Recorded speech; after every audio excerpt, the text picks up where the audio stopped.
আসসালামু আলাইকুম। আজ আপনাদের সাথে শেয়ার করছি খুব সিম্পল ভাবে মজাদার মাছের ডিম ভুনা রেসিপি।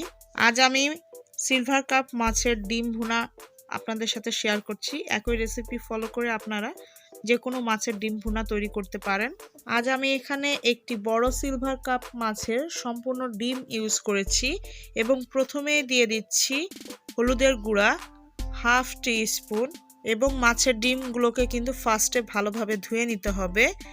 এরপরে দিয়ে দিচ্ছি 1 টিস্পুন লবণ, দিয়ে দিচ্ছি হাফ টি স্পুন মরিচের গুঁড়ো, দিয়ে ভালোভাবে মাছের ডিমগুলোকে মিক্সড করে নিতে হবে এবং খুব ভালোভাবে সম্পূর্ণ মশলাগুলোকে মাছের ডিমের সাথে মিক্সড করে নিতে হবে। মাছের ডিম ভালোভাবে মিক্সড করা হয়ে গেলে প্রথমেই চুলোয় একটি ফ্রাই প্যান দিয়ে নিয়েছি এবং দেখতেই পাচ্ছেন ফ্রাই প্যানটা কিন্তু খুব ভালোভাবে গরম করে নিয়েছি। দিয়ে দিচ্ছি 1/4 কাপ সরিষার তেল। আপনারা নর্মাল সয়াবিন তেলও ইউজ করতে পারেন। যেহেতু আমি আজকে এখানে সরিষার তেল ইউজ করছি, অবশ্যই সরিষার তেলটিকে ভালোভাবে গরম করে নিয়েছি যেন সরিষার তেলের একটা স্মেল থাকে, সেই স্মেলটা না থাকে।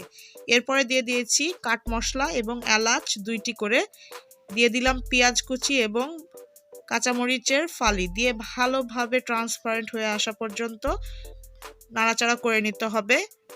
এ পর্যায়ে চুলোর আঁচ মিডিয়াম আঁচে আছে।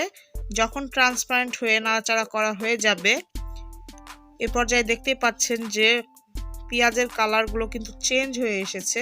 এখন দিয়ে দিচ্ছি 1 টেবিল স্পুন আদা রসুনের পেস্ট, দিয়ে আবারও ভালোভাবে নাড়াচাড়া করে মিক্সড করে নিব।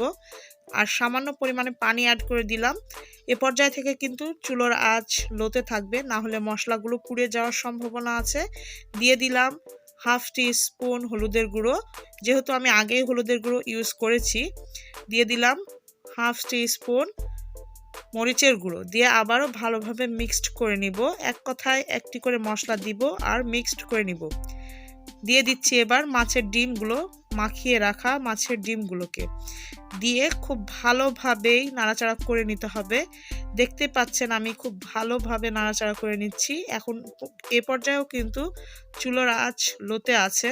আজকের মাছের ডিম ভুনার রেসিপিটি যদি আপনাদের কাছে ভালো লেগে থাকে তাহলে অবশ্যই একটি লাইক দিবেন, কমেন্টের মাধ্যমে জানাবেন এবং শেয়ার করবেন আপনাদের ফ্যামিলি অ্যান্ড ফ্রেন্ডসদের সাথে। মাখিয়ে রাখা মাছের ডিমগুলোকে প্যানে দেওয়ার পর থেকে অনবরত নাড়াচাড়া করে নিতে হবে, না হলে মাছের ডিমগুলো গোটা ধরে যাওয়ার সম্ভাবনা আছে।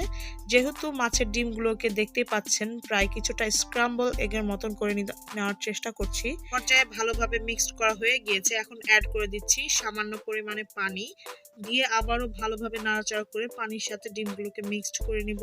যখন সামান্য পরিমাণ পানি দেওয়ার পরে ভালোভাবে মিক্সড হয়ে যাবে, এ পর্যায়ে অ্যাড করে দিচ্ছি মেজারমেন্ট কাপের 2 কাপ পানি, দিয়ে আবারও ভালোভাবে মিক্সড করে নিব। মাছের ডিমে আগে থেকে লবণ, হলুদের গুঁড়ো, মরিচের গুঁড়ো মাখিয়ে রাখার কারণ এভাবে যদি আপনারা মাখিয়ে রান্না করেন তাহলে মাছের ডিমের ফ্লেভারটা খুব ভালো আসে। এ পর্যায়ে দেখতে পাচ্ছেন মাছের ডিম বলক চলে এসেছে। যখন মাছের ডিমে বলক চলে আসবে এ পর্যায়ে ঢাকনা দিয়ে ঢাকা দিয়ে দিতে হবে এবং কিছুক্ষণ পরে ঢাকনা তুলে ভালোভাবে নাড়াচাড়া করে আবারও ঢাকনা দিয়ে ঢাকা দিয়ে দিতে হবে এবং ঢাকনা তুলে আবারও নাড়াচাড়া করে নিতে হবে পানিগুলো সম্পূর্ণ শুকিয়ে ডিমটা ভুনা হয়ে আসা পর্যন্ত। আর এভাবে প্রসেস ফলো করে রান্নাটি কমপ্লিট করতে হবে। এ পর্যায়ে দেখতে পাচ্ছেন মাছের ডিমগুলো প্রায় ভুনা হয়ে এসেছে। আর কিছুক্ষণ ভুনা করে নেওয়ার পরে আমি এখন একটি সার্ভিং ডিশে আপনাদেরকে সার্ভ করে দেখিয়ে দিচ্ছি। দেখতে পাচ্ছেন দেখতে যতটা সুন্দর হয়েছে, খেতেও কিন্তু মাশাআল্লাহ অনেক টেস্টি হয়েছে। আমি আশা করি আপনারা একই রেসিপি ফলো করে বাসায় একবার হলেও রেসিপিটি ট্রাই করবেন। তো আজ আর নয়, দেখা হবে অন্য কোনো দিন অন্য কোনো রেসিপি নিয়ে। সেই পর্যন্ত সবাই ভালো থাকবেন, সুস্থ থাকবেন, সাবধানে থাকবেন, আমাদের জন্য দোয়া করবেন। আল্লাহ হাফেজ।